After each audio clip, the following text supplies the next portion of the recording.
Halo pemirsa Car Review. Kali ini kita akan membahas sebuah mobil yang baru-baru ini dikeluarkan. Yaitu sebuah mobil Land Rover.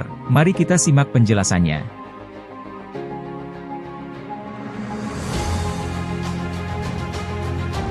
Land Rover Indonesia resmi memasarkan The New Range Rover generasi kelima di Indonesia, Senin, 26 September 2022, di Ashta Distrik 8, Jakarta.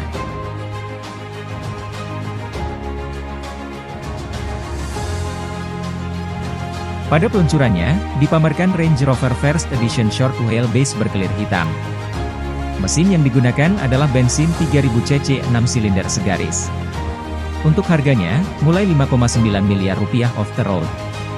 Selain itu, Range Rover ditawarkan dalam dua pilihan jarak sumbu, yakni Short Wheelbase dan Long Wheelbase yang lebih panjang 200 mm.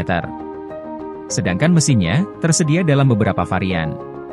Pertama ada Petrol Mild Hybrid yang terdiri dari dua pilihan P360 dan P400. Varian P300 menghasilkan tenaga 360 PS atau sekitar 355 TK di 5.500 rpm, 6.500 rpm dan torsi 500 Newton di 1.750 rpm, 5.000 rpm. Sedangkan varian P400 punya tenaga dan torsi yang lebih besar. Mesin yang digunakan tetap sama, 3000 cc 6 silinder segaris yang menghasilkan tenaga 400 PS atau 394,5 TK di 5.500 rpm, 6.500 rpm dan torsi 550 Newton di 2000 rpm, 5.000 rpm. Kemudian pilihan mesin kedua adalah plug-in hybrid, PHEV, di mana mesin 3000 cc ditambah baterai sebesar 38,2 kWh dengan motor listrik bertenaga 142 PS atau 140 TK. Tersedia juga dalam dua varian yakni P440e dan P510e. P440e punya tenaga 440 PS atau 433,9 TK di 5.500 rpm, 6.500 rpm dan torsi 620 Newton di 1.500 rpm, 5.000 rpm. Lalu untuk P510e, tenaga yang dihasilkan adalah 510 PS atau 503 TK di 5.500 rpm, 6.500 rpm dan torsi 700 Newton di 1.500 rpm, 5.000 rpm. Khusus varian PHEV, bisa berjalan dengan motor listrik saja sejauh 113 km dalam kondisi baterai penuh.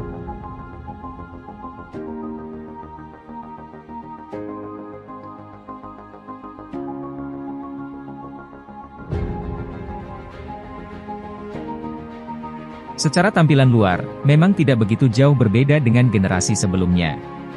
Tapi pada generasi terbaru berbagai bagian diubah jadi lebih elegan namun tetap memberi kesan gagah layaknya Range Rover. Masuk pada bagian kabin, dipasang instrumen cluster berukuran 13,7 inci yang informatif.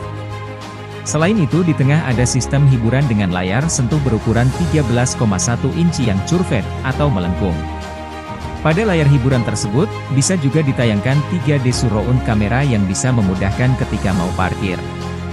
Selain itu ada juga fitur Clear Seat Ground View yang bisa menampilkan gambar kondisi jalan di bawah kap mesin. Tentu layaknya Range Rover penggerak semua roda sudah jadi standar.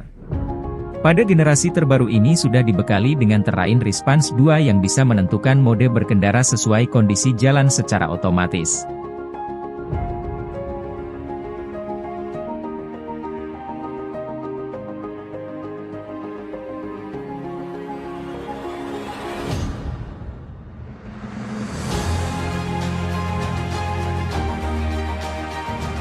Lalu, soal kenyamanan juga jangan diremehkan dari SUV ini, Meridian Signature Surround Sound System sudah disematkan di kabin.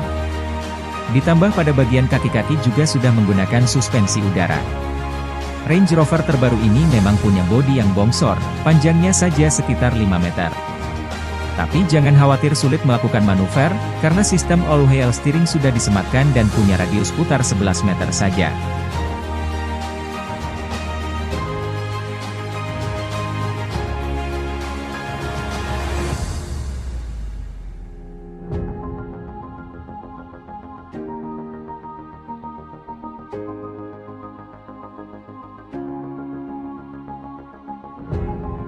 Beralih ke bagian belakang, masih membawa desain khas Range Rover, di generasi terbaru ini pintu bagasinya terbelah atau split tailgate. Jadi ketika dibuka, bagian bawah pintu bagasi bisa dijadikan tempat untuk duduk.